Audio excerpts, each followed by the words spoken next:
into your eyes makes my heart come alive. Suddenly brought to life when I met you. Reaching beyond the skies, running deep, stretching wide. Perfect love realized here with you. Come on now. Now this love is for real. You will never let go, never let go.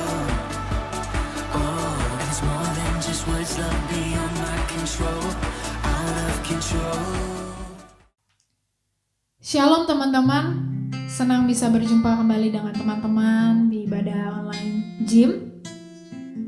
Kita bersyukur kalau hari ini kita boleh ditemukan sama-sama di tempat kalian masing-masing. Kita mau sama-sama sembah Tuhan, kita mau sama-sama dengarkan firman Tuhan. Satu hal teman-teman yang saya ingin bagikan yaitu ingat kalau Tuhan itu adalah Allah yang setia. Dia Allah yang selalu menyediakan untuk setiap kita. Jadi teman-teman, kita mau saat ini sama-sama memuji dan memuliakan nama Tuhan. Bersyukur kepada Tuhan buat kebaikannya. Mari sama-sama kita naikkan pujian ini.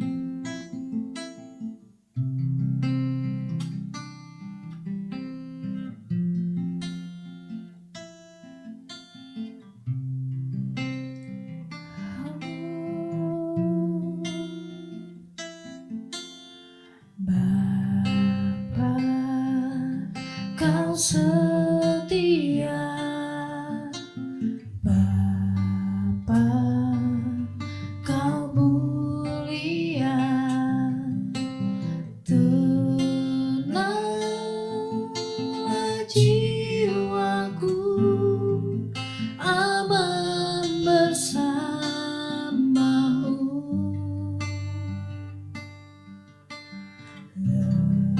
Lebih dari harta,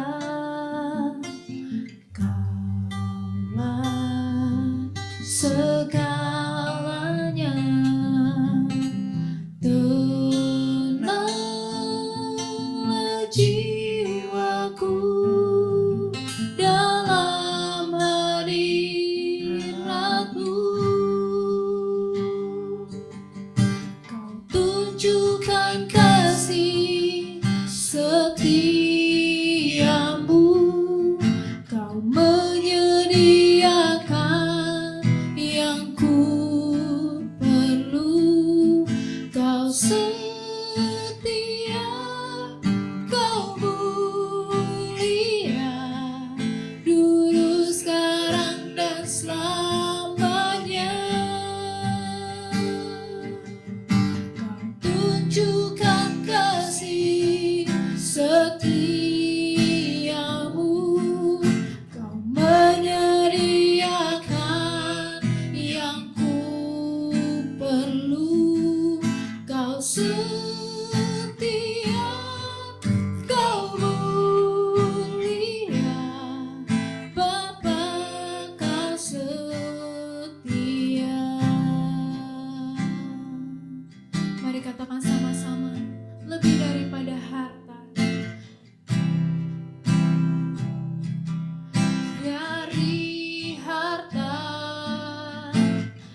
sama-sama sembah Dia. Dia adalah Allah, Bapa kita. Dia juga sahabat kita. Sebab hanya Engkau yang kami sembah, Yesus Kristus Tuhan. Walau lewati lembah, kondisi yang tidak baik, tapi kami mau terus menyembah Engkau, Yesus. Sebab di dalam-Mu Tuhan ada pengharapan. Kami percaya, ya Yesus. Hanya Engkau, Juru Selamatku, Tuhan Kau setia padaku.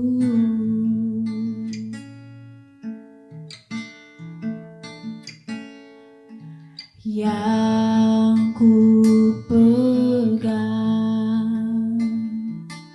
hanya janji-Mu, ku percayakan hidupku.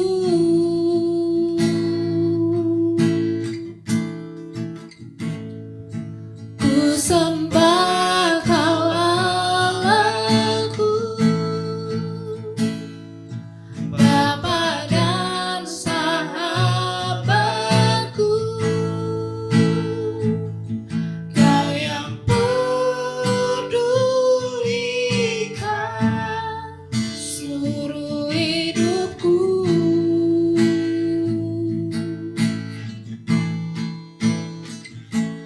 Walau lewati lembah, aku tak ditinggalkan. Yesus kekuatan di hidupku, ku sembah. Oh, ku sembah Kau Allahku, Bapa dan sahabatku. Kau yang pedulikan seluruh hidupku, seluruh hidupku. Walau lewati lembah,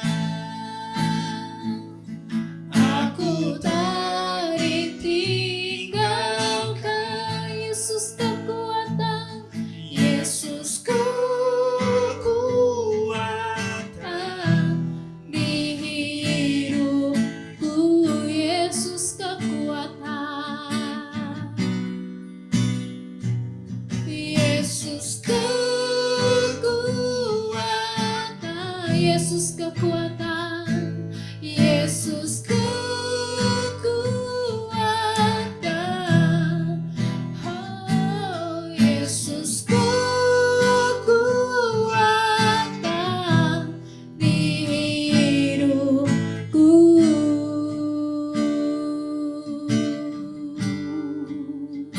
Haleluya. Kami sembah Kau Allahku, Kau Bapakku. Tiada yang lain. Kami sembah Kau Yesus. Haleluya.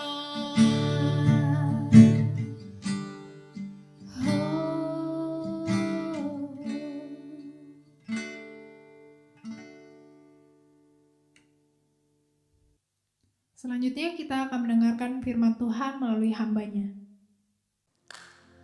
Shalom Dreamers, dimanapun kamu berada hari ini, saya berdoa bahwa kita semua dalam kondisi yang sehat dan baik, dan pekerjaan kita lancar-lancar saja, amin.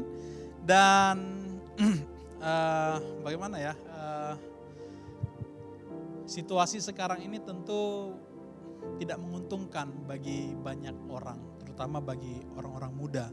Ya, karena mau kuliah harus online, nggak bisa tatap muka. Mau kerja udah bosan work from home. Jadi mau bikin apa gitu ya. Dan tentu di tengah-tengah situasi seperti ini kita harus menyiasati bagaimana kemudian hidup kita tidak monoton.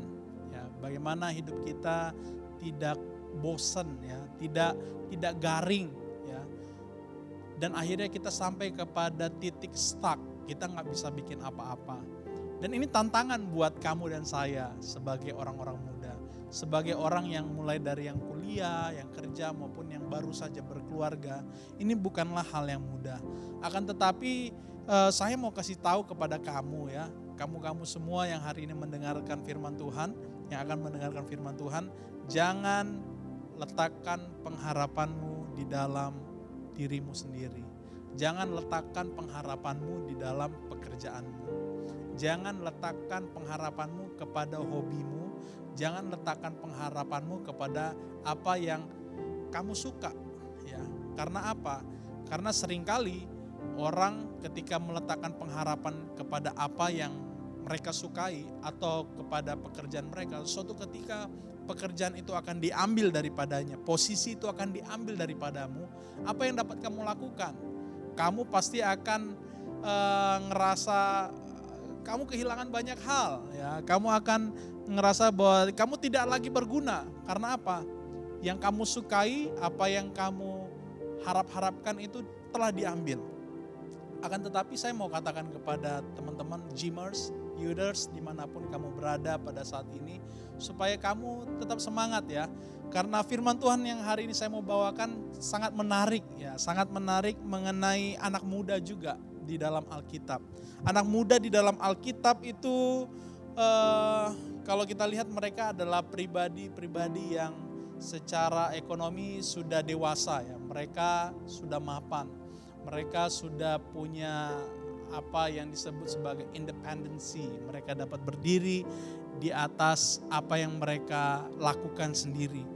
Dan satu kebenaran firman Tuhan dari Matius pasal 19 ayat 16 sampai dengan ayat yang ke-26. Matius 19 ayat yang ke-16 sampai dengan ayat yang ke-26. Kita akan baca bagian per bagian sehingga teman-teman bisa dapat mengerti. Nah, kalau di dalam rumah atau di dalam kamar teman-teman yang sedang menyaksikan ibadah online ini, kamu punya Alkitab, ayo buka sama-sama Alkitabnya. Atau yang punya handphone yang lagi bisa dibuka untuk buka Alkitab, buka, atau iPad sejenisnya dan lain sebagainya, untuk kita boleh sama-sama memperhatikan. Sehingga bukan asal menerima ya, atau tidak hanya asal mendengar, tetapi teman-teman benar-benar cross check. Oh benar ya, ternyata ada anak muda ini dalam Alkitab nih. Bagaimana kemudian Tuhan berbicara bagi anak-anak muda dalam Alkitab, dan bagaimana Tuhan juga berbicara melalui ayat yang sama kepada anak-anak muda di hari ini. Ya, kita buka dari Matius pasal 19 ayat 16 sampai dengan ayat yang ke-26. Part yang pertama saya akan baca buat teman-temannya. Ada seorang datang kepada Yesus dan berkata, "Guru, perbuatan baik apakah yang harus kuperbuat untuk memperoleh hidup yang kekal?" Jawab Yesus, "Sebab engkau bertanya kepadaku tentang apa yang baik. Hanya satu yang baik, tetapi jikalau engkau ingin masuk ke dalam hidup, turutilah segala perintah Allah." Nah, yang pertama ini berbicara mengenai anak muda yang kritis ya, anak muda yang pemikir. Karena sebagai seorang anak muda, ini anak muda yang cukup unik dalam cara berpikirnya ya. Di saat anak-anak muda yang lain tidak memikirkan hal yang jauh melampaui apa yang dikerjakan hari ini di dalam dunia, anak muda ini bertanya, apa yang harus aku perbuat untuk memperoleh hidup yang kekal? Apakah kita sebagai anak-anak muda yang hari ini hidup di tengah-tengah zaman yang dikatakan sebagai anak-anak milenial hari ini mulai berpikir akan hal-hal yang akan datang? hal-hal yang sifatnya eskatologis, ya, hal-hal yang bicara soal the future. Ya, apakah teman-teman hari ini sudah mulai berbicara atau berpikir tentang hal-hal yang akan datang? Apa yang akan saya kerjakan 10 tahun, 20 tahun, atau bahkan setelah hidup ini? Nah, anak muda yang diceritakan dalam Alkitab, sebagai anak muda yang kritis, menanyakan kepada Tuhan Yesus, Guru, apa yang harus aku perbuat? Guru, apa yang harus aku lakukan supaya saya secara personal mempersiapkan diri untuk hidup yang kekal? Apakah saya menabung? Apakah saya harus berinvestasi rumah, berinvestasi emas, mata uang asing dan lain sebagainya? Apakah saya harus menanam investasi di modal reksadana, saham dan lain sebagainya? Kalau kita kaitkan dengan apa yang terjadi hari ini, bahwa ternyata persiapan dunia tidak sedang dibahas oleh Tuhan Yesus. Persiapan yang sifatnya bagaimana saya mempersiapkan keuangan tidak sedang dibahas oleh Tuhan Yesus yang berkaitan dengan kekekalan. Karena uang tidaklah kekal, karena properti tidaklah kekal, karena bisnis tidaklah kekal. Bisnis akan dapat kita kerjakan selama kita masih dapat bekerja, selama kita masih sehat. Pertanyaannya, apakah setelah kita mati, apakah kita masih dapat mengerjakan bisnis kita? Apakah kita masih dapat mengerjakan apa yang Tuhan percayakan bagi kita? Apa yang harus kuperbuat supaya aku beroleh hidup yang kekal? Hari-hari ini ada banyak tawaran masuk ke dalam email saya. Dan tawaran ini ngomongnya senantiasa bunyinya demikian. Bahwa yang muda mesti punya rumah. Yang muda harus pikirin daripada ngontrak mulu, bagusan beli properti. Gak salah sih, saya malah kalau mau atau bahkan Tuhan izinkan punya banyak properti, wah alhamdulillah ya, syukur ya. Dan saya sangat bersyukur kalau saya punya banyak properti di usia saya yang masih muda. Akan tetapi apakah tujuan dari saya memiliki properti pada akhirnya akan membuat saya sampai di dalam rencana Tuhan? Apakah kemudian properti atau apa yang saya miliki akan mendorong saya masuk di dalam kekekalan yang Tuhan izinkan? Nah, konsep kekekalan bagi anak muda itu sifatnya absurd ya. Apa sih infinity itu, apa sih eternity itu? Kayaknya gak bisa dijangkau deh dengan pemikiran kita. Hello, saya mau kasih tahu kepada teman-teman. Sesuatu yang kekal itu mahal loh. Ada banyak orang hari ini berinovasi untuk menemukan serum anti-aging. Ya, anti-aging. Supaya apa? Supaya yang tadi umur 40 kelihatan jadi umur 30. Yang umur 30 kelihatan jadi umur sweet 17. Orang berbondong-bondong pengen sesuatu yang awet, ya, yang kekal. Akan tetapi orang tidak tahu bagaimana sesungguhnya kekekalan itu sendiri. Dan dari situ kita belajar bahwa kekekalan bukanlah sesuatu yang absurd atau yang tidak dapat kita pahami atau yang tidak dapat kita mengerti. Justru kita harus memahami bahwa kekekalan, eternity adalah sesuatu yang mahal harganya. Di mana di saat orang harus suntik botox ke pipinya supaya kelihatan muda. Dengan harga yang mahal, dengan beli krim, dengan beli nutrisi untuk pengencangan kulit, baik laki-laki maupun perempuan. Hari ini laki-laki juga udah punya ya krim untuk mukanya supaya wajahnya kelihatan awet muda. Dan itu mahal. Kita tahu dan kita mau untuk menjadi lebih muda. Dalam tanda kutip kita mau menjadi kekal. Akan tetapi kita terjebak pada cara-cara yang salah. Kita terjebak pada cara-cara yang keliru. Kita tersesat dengan cara-cara yang sebenarnya tidak membawa kita kepada kekekalan. Maka Yesus menjawab, apakah sebabnya engkau bertanya kepadaku tentang apa yang baik? Ya. Jadi kekekalan itu adalah suatu hal yang baik. Memandang kekekalan, memahami, merindukan kekekalan adalah suatu hal yang baik. Tapi firman Tuhan berkata, hanya satu yang baik. Tetapi jika engkau ingin masuk ke dalam hidup yang kekal yang dimaksudkan Allah, turutilah segala perintah Allah. Gak gampang, apalagi lu dan gue tinggal di Jakarta coy. Ya, tantangannya berat ya. Tantangannya besar dalam hidup kita. Kalau kita hitam putih gak ada teman. Yang abu-abu yang banyak teman. Gak heran soalnya orang sekarang lebih suka banyak warna abu-abu. Karena apa? Abu-abu banyak temannya. Atau yang colorful. Yang bisa terima sana sini. Ngerti gak logo pelangi? Yang hijau, kuning, merah, orange. You know lah apa yang saya maksud. Ya, kita menerima, nggak apa-apa lah, cincailah sama dosa orang. Gue juga nggak perfect. I'm sorry to say. Tapi kalau firman Tuhan katakan kalau kita mau dapat sesuatu yang mahal dan berharga, kita harus bayar harga di sana. Orang berbondong-bondong mendapatkan LV, Louis Vuitton yang limited edition, ya. Berbondong-bondong, berebutan, hanya 5. Orang berbondong-bondong untuk mendapatkan iPhone terbaru. Dan orang yang pertama yang mendapatkan iPhone terbaru itu masuk dalam sejarah. Ini adalah sebuah lelucon ya menurut saya. Untuk sesuatu yang fana, untuk sesuatu yang sebenarnya kurang begitu dapat kita pertahankan sampai selama-lamanya. Orang rela untuk bahkan bikin tenda di depan counter iPhone X. Untuk cari yang terakhir iPhone 11 ya. Rela. Tapi untuk sesuatu yang lebih mahal dari iPhone X. Atau iPhone 11. Atau Samsung S20. Saya gak tahu nanti S21 atau sampai S berapa saya gak tahu. Mereka rela untuk tidur. Bahkan bikin kemah di dekat toko dari handphone tersebut supaya apa? Menjadi pembeli pertama. Apakah engkau juga rela bayar harga untuk menjadi orang pertama yang disambut Tuhan masuk ke surga?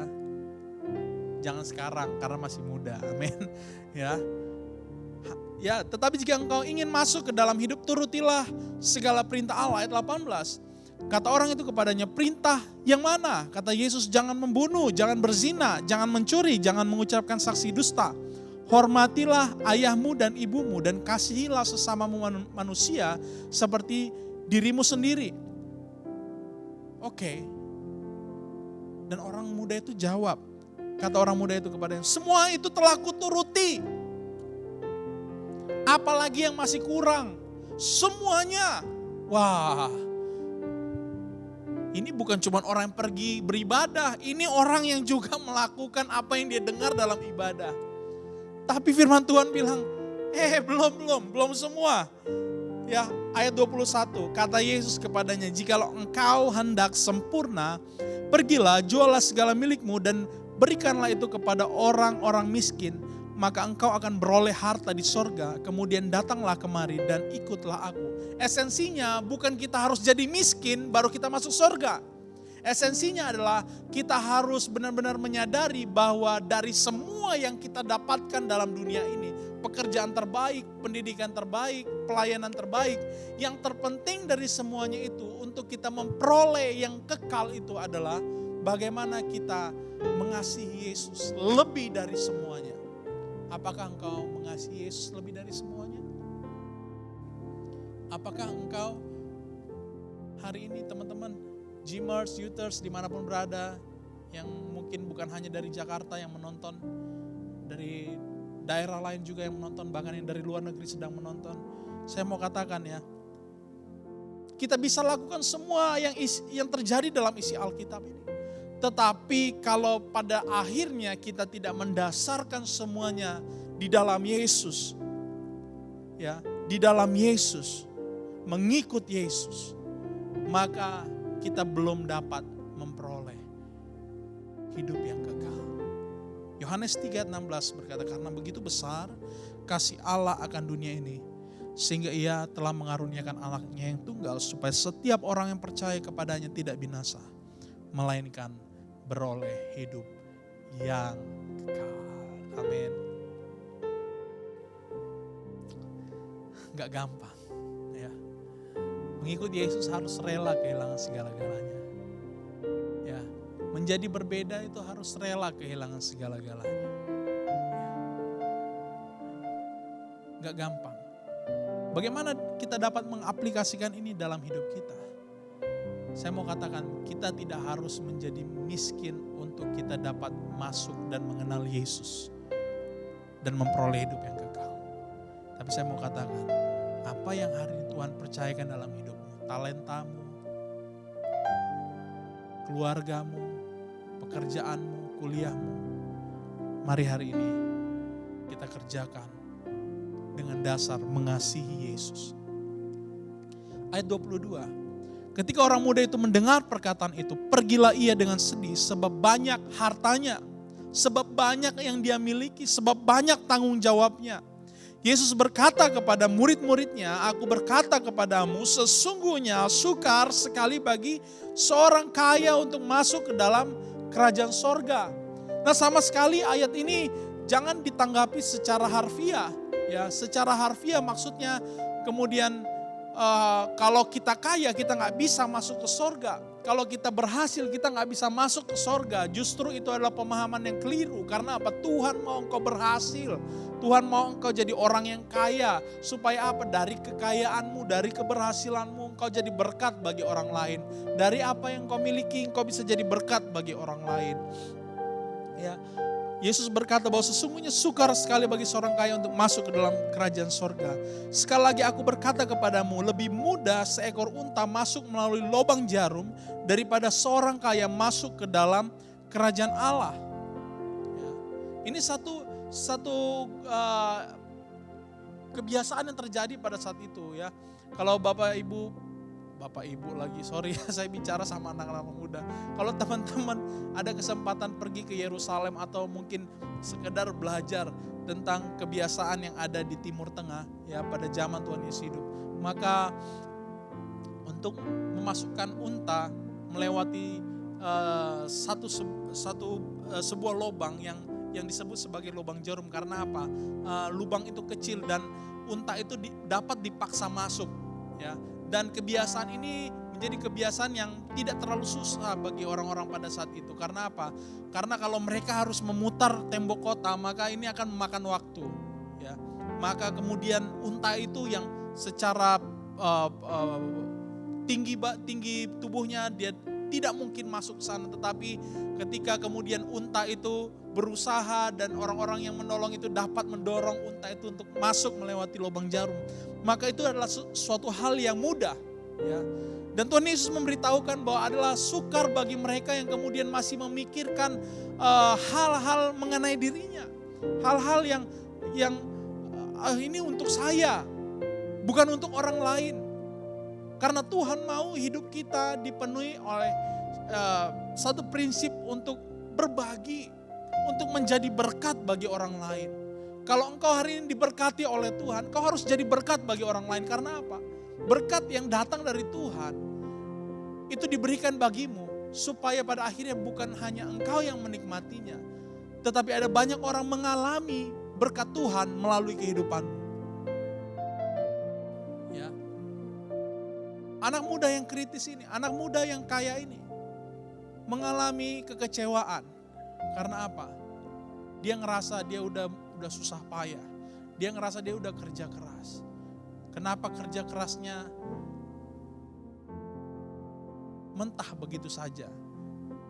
Mengapa kerja kerasnya tidak dapat menebus jalan ke dalam kekekalan?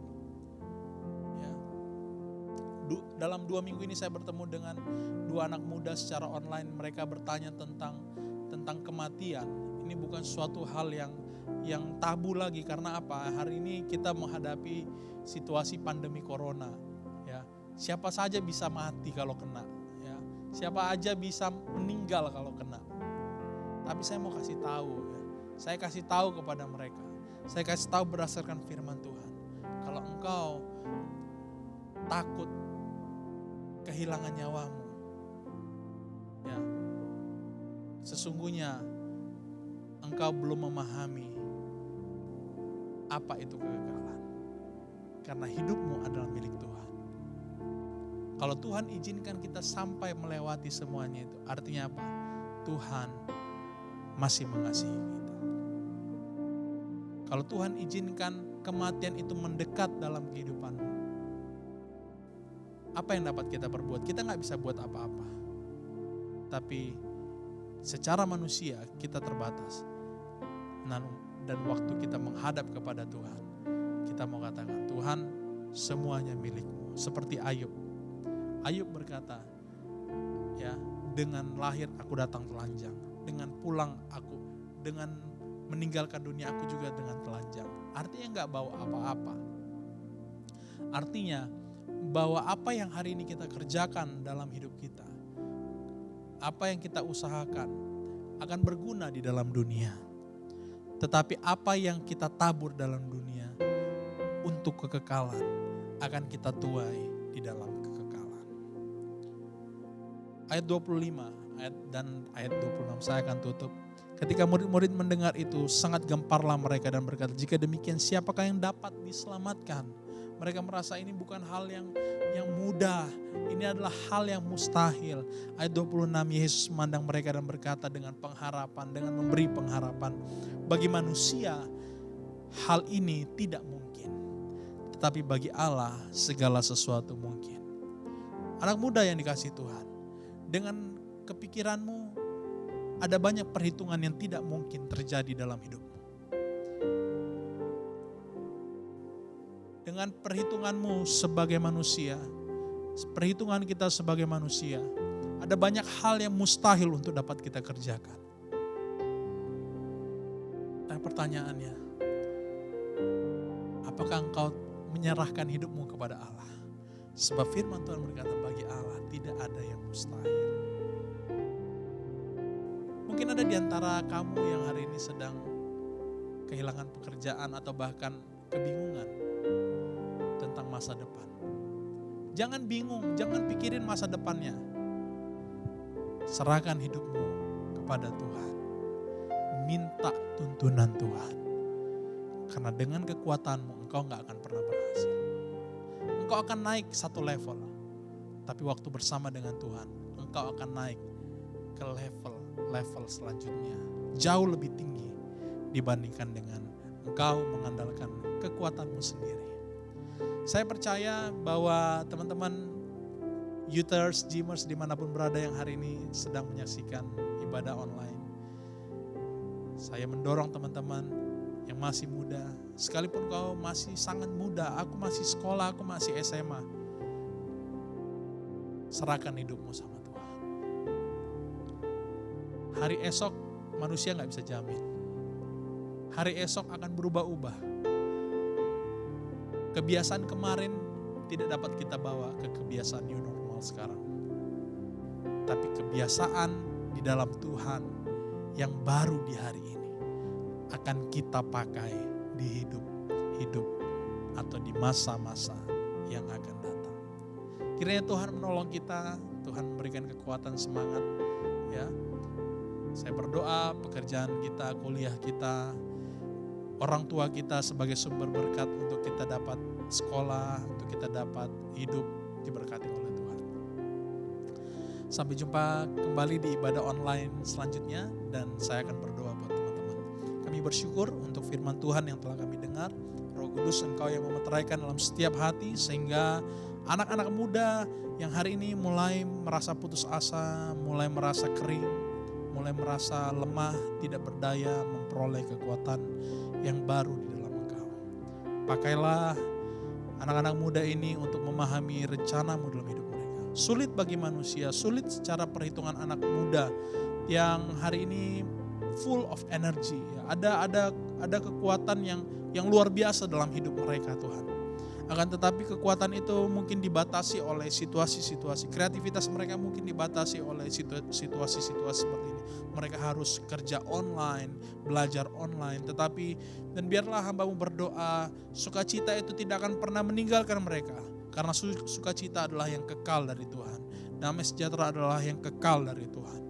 Terima kasih Tuhan untuk kesempatan kali ini kami boleh beribadah. Dan kami percaya Engkau telah memberkati kehidupan kami. Teman-teman Jim yang dikasihi Tuhan, mari kita terima berkat yang daripada Tuhan. Kiranya damai, sejahtera Allah yang melampaui segala akal akan memelihara hati dan pikiranmu dalam Kristus Yesus. Serta persekutuan di dalam Roh Kudus menyertai engkau senantiasa dari hari ini sampai selama-lamanya. Tuhan memberkati engkau dan melindungi engkau. Tuhan menyinari engkau dengan wajahnya dan memberi engkau kasih karunia. Tuhan menghadapkan wajahnya kepadamu dan memberi engkau damai sejahtera. Tuhan Yesus memberkati. Sampai jumpa di ibadah online selanjutnya. Shalom. This is real love. This is real love.